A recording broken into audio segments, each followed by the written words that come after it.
Hema's cooking channel ಕಡೆಯಿಂದ ಎಲ್ರಿಗೂ ನಮಸ್ಕಾರ. ತುಂಬ ದಿನ ಆಯ್ತಲ್ವಾ ಒಂದು ಸ್ವೀಟ್ ಮಾಡಿ. ಯಾವಾಗಲೂ ಏನಾದರೂ ಒಂದು ಬ್ರೇಕ್ಫಾಸ್ಟ್ ರೆಸಿಪಿ, ಸಾಂಬಾರು, ಪಲ್ಯಗಳು ಈ ರೀತಿ ತೋರಿಸ್ತಾ ಇದ್ದೆ. ಫಾರ್ ಎ ಚೇಂಜ್ ಇವತ್ತೊಂದು ಸ್ವೀಟ್ ರೆಸಿಪಿನ ಮಾಡೋಣ.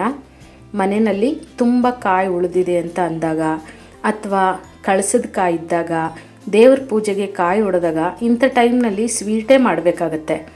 ಆದರೆ ಪ್ರತಿ ಸರಿ ಒಬ್ಬಟ್ಟು ಅದೆಲ್ಲ ಮಾಡ್ಕೊಂಡು ಕೂತ್ಕೊಳ್ಳೋಷ್ಟು ಟೈಮ್ ಇರಲ್ಲ. ಅಂಥ ಟೈಮ್ನಲ್ಲಿ ಬಹಳ ಸುಲಭವಾಗಿ ಒಂದು 10-15 ನಿಮಿಷದಲ್ಲೇ ಆಗೋವಂಥ ಒಂದು ಸ್ವೀಟ್ ರೆಸಿಪಿ ಅಂದರೆ ಕೊಬ್ಬರಿ ಮಿಠಾಯಿ. ತುಂಬ ಬೇಗ ಆಗುತ್ತೆ, ಹಾಗೆಯೇ ಒಂದು ವಾರ ಇಟ್ಕೊಂಡು ಕೂಡ ತಿನ್ಬೋದಾದಂಥ ಒಂದು ರೆಸಿಪಿ ಅಂತಲೇ ಹೇಳ್ಬೋದು. ಬನ್ನಿ ಇವತ್ತು ಅದನ್ನು ಮಾಡೋದು ಹೇಗೆ ಅಂತ ನೋಡೋಣ. ನಾನು ಇದಕ್ಕೂ ಮುಂಚೆ ಮಿಲ್ಕ್ ಪೌಡರ್ನ ಉಪಯೋಗಿಸಿ ಒಂದು ಕೊಬ್ಬರಿ ಮಿಠಾಯಿನ ತೋರಿಸಿದ್ದೆ. ಈ ವಿಡಿಯೋ ಎಂಡ್ ಸ್ಕ್ರೀನಲ್ಲಿ ಅದರ ಲಿಂಕನ್ನು ಹಾಕಿರ್ತೀನಿ, ಒಮ್ಮೆ ಅದನ್ನು ಕೂಡ ನೋಡಿ.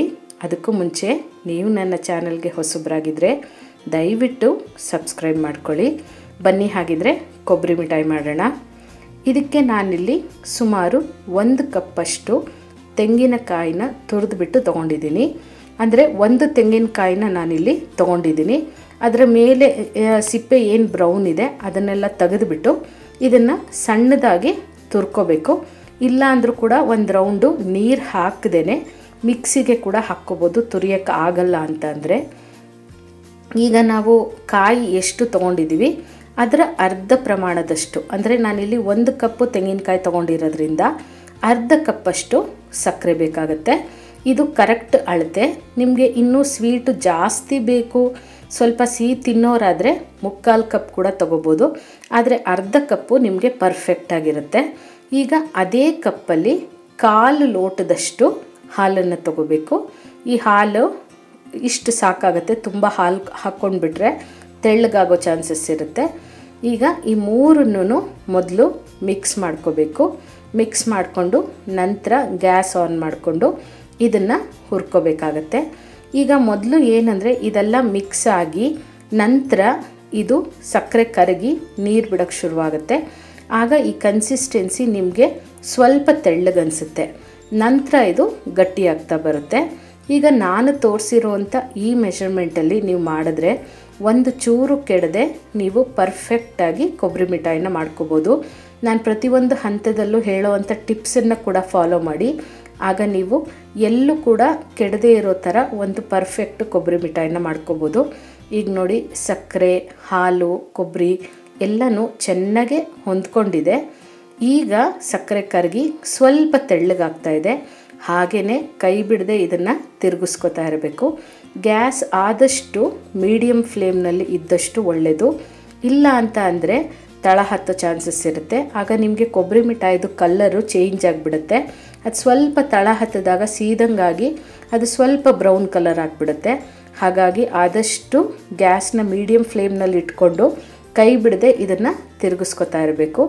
ಇದಕ್ಕೇನು ತುಪ್ಪ ಎಲ್ಲ ಹಾಕೋ ಅವಶ್ಯಕತೆ ಇಲ್ಲ, ಯಾಕಂದರೆ ಕಾಯಿನಲ್ಲೇ ಸಾಕಷ್ಟು ಎಣ್ಣೆ ಅಂಶ ಇರೋದ್ರಿಂದ ನಾವು ಪ್ಲೇಟಿಂಗ್ ಮಾಡುವಾಗ ಪ್ಲೇಟಿಗೆ ಸ್ವಲ್ಪ ತುಪ್ಪ ಸವರ್ಕೊಂಡ್ರೆ ಸಾಕು. ಈಗ ನೋಡಿ, ಮೊದಲು ತೆಳ್ಳಗಾಗಿತ್ತು, ಈಗ ಗಟ್ಟಿಯಾಗ್ತಾ ಬರ್ತಾ ಇದೆ. ಹಾಗೆ ಇದೇ ರೀತಿ ನಾನು ಸುಮಾರು ಬ್ರೇಕ್ಫಾಸ್ಟ್ ರೆಸಿಪಿಗಳನ್ನ ತೋರಿಸಿದ್ದೀನಿ, ಪಲ್ಯಗಳನ್ನ ತೋರಿಸಿದ್ದೀನಿ, ಹಳ್ಳಿ ಶೈಲಿಯ ಸಾಂಬಾರುಗಳು, ನಾನ್ ವೆಜ್ ರೆಸಿಪೀಸ್ನ ಕೂಡ ತೋರಿಸಿದ್ದೀನಿ. ಇದೆಲ್ಲದನ್ನು ಒಂದು ಸರಿ ನನ್ನ ಚಾನಲ್ಗೆ ಹೋಗಿ ನೋಡಿ, ಹಾಗೆ ನಿಮ್ಮ ಅಭಿಪ್ರಾಯನ ತಿಳಿಸಿ. ಮತ್ತು ನಿಮಗೆ ಯಾವ ಥರ ನಾನು ವಿಡಿಯೋಸ್ ಮಾಡಬೇಕು, ನಿಮಗೆ ಯಾವ ರೀತಿ ಅಡುಗೆಗಳು ನಾನು ಮಾಡಿದ್ರೆ ಇಷ್ಟ ಆಗುತ್ತೆ ಅಂತ ಕೂಡ ಹೇಳ್ತೀರಲ್ವ. ಈಗ ನೋಡಿ, ಸ್ವಲ್ಪ ಗಟ್ಟಿ ಆಗಿದೆ. ಈಗ ಇದು ಬೆಂದಿದೆಯೋ ಇಲ್ವೋ, ಕರೆಕ್ಟ್ ಹದ ಬಂದಿದೆಯೋ ಇಲ್ವೋ ಅಂತ ನೋಡೋದು ಹೇಗಂದರೆ, ಒಂದು ಸ್ವಲ್ಪ ತಗೊಂಡು ಅದನ್ನು ಉಂಡೆ ರೀತಿ ಕಟ್ಕೋಬೇಕು. ಅದು ಉಂಡೆ ಬರಲಿಲ್ಲ ಅಂದರೆ ತೆಂಗಿನಕಾಯಿ ನಾವು ಹಾಕಿರೋದು ಇನ್ನೂ ಪಾಕ ಬಂದಿಲ್ಲ ಅಂತ ಅರ್ಥ. ಆಗ ಇನ್ನೂ ಒಂದು 2-3 ನಿಮಿಷ ಇದನ್ನು ಹುರ್ಕೋಬೇಕಾಗತ್ತೆ. ಇದೆಲ್ಲ ಪೂರ್ತಿ ಪ್ರೋಸೆಸ್ ಆಗೋದಕ್ಕೆ ನನಗೆ ಸುಮಾರು ಒಂದು 12-15 ನಿಮಿಷದಷ್ಟು ಟೈಮ್ ಆಯಿತು. ಈಗ ನೀವು ನೋಡಿ, ಮುಂಚೆ ನೋಡಿದ್ದಕ್ಕೂ ಈಗ ನೋಡ್ತಾ ಇರೋದಕ್ಕೂ ಇನ್ನೂ ಒಂದು ಸ್ವಲ್ಪ ಗಟ್ಟಿಯಾಗಿದೆ. ಅಂದರೆ ಇದು ಒಂದು ರೀತಿ ಹಲ್ವಾ ಕನ್ಸಿಸ್ಟೆನ್ಸಿ ಬಂದು ಉಂಡೆ ರೀತಿಯಾಗಿದೆ. ಪಾತ್ರೆ ಕೂಡ ಬಿಟ್ಟಿದೆ, ಎಲ್ಲ ಒಂದು ಕಡೆ ಒಂದು ಮುದ್ದೆ ರೀತಿಯಾಗಿದೆ. ಈಗ ಮತ್ತೊಮ್ಮೆ ಚೆಕ್ ಮಾಡ್ಕೊಳ್ಳಿ. ನಿಮಗೆ ಅದು ಉಂಡೆ ಕಟ್ಟಿದಾಗ ಸ್ವಲ್ಪ ಕೈ ಅಂಟಬೇಕು, ಅಂದರೆ ಕೈಗೆ ಕೊಬ್ಬರಿ ಎಲ್ಲ ಮೆತ್ಕೋಬಾರ್ದು, ಆಗ ಇನ್ನೂ ಬೆಂದಿಲ್ಲ ಅಂತ. ಆದರೆ ಸಕ್ಕರೆದು ಸ್ವಲ್ಪ ಅಂಟಿರಬೇಕು ಮತ್ತು ಅದು ಉಂಡೆ ಬರಬೇಕು, ಆಗ ನಿಮಗೆ ಕರೆಕ್ಟಾಗಿ ಕೊಬ್ಬರಿ ಮಿಠಾಯಿ ಹದ ಬಂದಿದೆ ಅಂತ. ಈಗ ಲಾಸ್ಟಲ್ಲಿ ಒಂದು ಸ್ವಲ್ಪ ಏಲಕ್ಕಿ ಪುಡಿನ ಉದುರಿಸ್ಕೊಂಡು ಮಿಕ್ಸ್ ಮಾಡ್ಕೋಬೇಕು. ಯಾವುದೇ ಸ್ವೀಟ್ ಆದರೂ ಒಂದು ಸ್ವಲ್ಪ ಏಲಕ್ಕಿ ಪುಡಿ ಹಾಕಿದ್ರೆ ಅದರ ರುಚಿ ಮತ್ತಷ್ಟು ಹೆಚ್ಚಾಗುತ್ತೆ. ಈಗ ಏಲಕ್ಕಿ ಪುಡಿ ಹಾಕಿದ್ಮೇಲೆ ಎಲ್ಲ ಒಂದು ಸರಿ ಮಿಕ್ಸ್ ಮಾಡ್ಕೊಳ್ಳಿ. ನೋಡಿ, ನೀವು ನೋಡ್ತಾ ಇರ್ಬೋದು ಹದ ಒಂದು ಮುದ್ದೆ ರೀತಿ ಬಂದಿದೆ. ಈಗ ಒಂದು ಪ್ಲೇಟ್ಗೆ ತುಪ್ಪನ ಸವರ್ಕೋಬೋದು, ಇಲ್ಲಾಂದರೆ ಬಟರ್ ಪೇಪರ್ ಇದ್ದರೆ ಅದರ ಮೇಲೆ ಕೂಡ ಒಂದು ಸ್ವಲ್ಪ ತುಪ್ಪನ ಸವರ್ಕೊಂಡು ಹಾಕ್ಕೋಬೋದು. ಈಗ ನಾನಿಲ್ಲಿ ಬಟರ್ ಪೇಪರ್ನ ಉಪಯೋಗಿಸಿದ್ದೀನಿ, ಇಲ್ಲಾಂದ್ರೂ ತೊಂದರೆ ಇಲ್ಲ, ಹಾಗೆ ಪ್ಲೇಟ್ ಮೇಲೆ ಸ್ವಲ್ಪ ತುಪ್ಪ ಸವರಿ ಹಾಕ್ಕೋಬೋದು. ಈಗ ಮಾಡಿದಂಥ ಈ ಕೊಬ್ಬರಿ ಮಿಠಾಯಿನ ಪ್ಲೇಟ್ಗೆ ಹಾಕ್ಕೊಳ್ಳೋಣ. ಹಾಕ್ಕೊಂಡು ಇದನ್ನು ನಿಮಗೆ ಎಷ್ಟು ದಪ್ಪ ಬೇಕು ಅಂತ ನೋಡಿಕೊಂಡು ಅದ್ರ ಪ್ರಕಾರ ಇದನ್ನು ಸಮವಾಗಿ ತಟ್ಟೆನಲ್ಲಿ ತಟ್ಕೋಬೇಕಾಗತ್ತೆ. ಕೈನಲ್ಲಿ ಕೂಡ ತಟ್ಕೋಬೋದು. ಸ್ವಲ್ಪ ಬಿಸಿ ಇರೋದ್ರಿಂದ ಮೊದಲು ಇದನ್ನು ಚೆನ್ನಾಗಿ ಹರಡ್ಕೊಳ್ಳೋಣ. ಇದಕ್ಕೆ ಬಾದಾಮಿ ಎಲ್ಲ ಏನು ಹಾಕೋ ಅವಶ್ಯಕತೆ ಇಲ್ಲ. ನಿಮ್ಗೆ ಹಾಗೂ ಇಷ್ಟ ಇದ್ದರೆ ಮೇಲೆ ಒಂದು ಸ್ವಲ್ಪ ಬಾದಾಮಿನ ಅಥವಾ ಗೋಡಂಬಿನ ಇಟ್ಕೋಬೋದು ಅಲಂಕಾರಕ್ಕಷ್ಟೇ. ಆದರೆ ಕೊಬ್ಬರಿ ಮಿಠಾಯಿಗೆ ಅದು ಯಾವುದರ ಅವಶ್ಯಕತೆಯೂ ಇರೋದಿಲ್ಲ. ಈಗ ನೋಡಿ, ಕೈನಲ್ಲೇ ಒಂದು ಸ್ವಲ್ಪ ತುಪ್ಪ ಸವರ್ಕೊಂಡು ನಾವು ಅದನ್ನು ಮೊದಲೇ ಸಮ ಮಾಡಿಕೊಂಡು ಇದನ್ನು ಕನಿಷ್ಠ ಪಕ್ಷ 1 ಗಂಟೆ ಆದರೂ ಇದನ್ನು ಆರೋದಕ್ಕೆ ಬಿಟ್ಬಿಡಬೇಕು.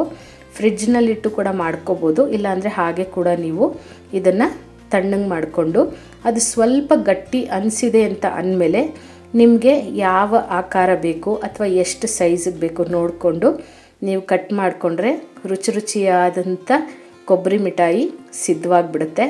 ಇದನ್ನೇ ನೀವು 1 ವಾರ ಕೂಡ ಈಚೆ ಇಟ್ಕೊಂಡು ತಿನ್ಬೋದು.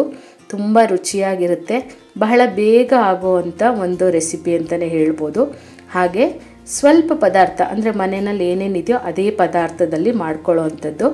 ನೋಡಿ, ಇವಾಗ ಎಷ್ಟು ಕರೆಕ್ಟಾಗಿ ಕಟ್ಟಾಗಿದೆ ಮತ್ತು ಟೆಕ್ಸ್ಚರ್ ಕೂಡ ನೀವು ನೋಡ್ತಾ ಇರ್ಬೋದು. ಕೊಬ್ಬರಿ ಮಿಠಾಯಿದು ಎಷ್ಟು ಸಾಫ್ಟಾಗಿ ಬಂದಿದೆ, ತಿನ್ನೋದಕ್ಕೆ ಕೂಡ ಅಷ್ಟೇ ರುಚಿಯಾಗಿರುತ್ತೆ. ನಿಮಗೆ ತುಂಬ ಗಟ್ಟಿ ಅನಿಸಲ್ಲ ಅಥವಾ ತುಂಬ ಸಾಫ್ಟ್ ಕೂಡ ಅನಿಸಲ್ಲ. ಈ ಮೆಷರ್ಮೆಂಟಲ್ಲಿ ಮಾಡಿದ್ರೆ ನಿಮಗೆ ಪರ್ಫೆಕ್ಟಾಗಿರುತ್ತೆ.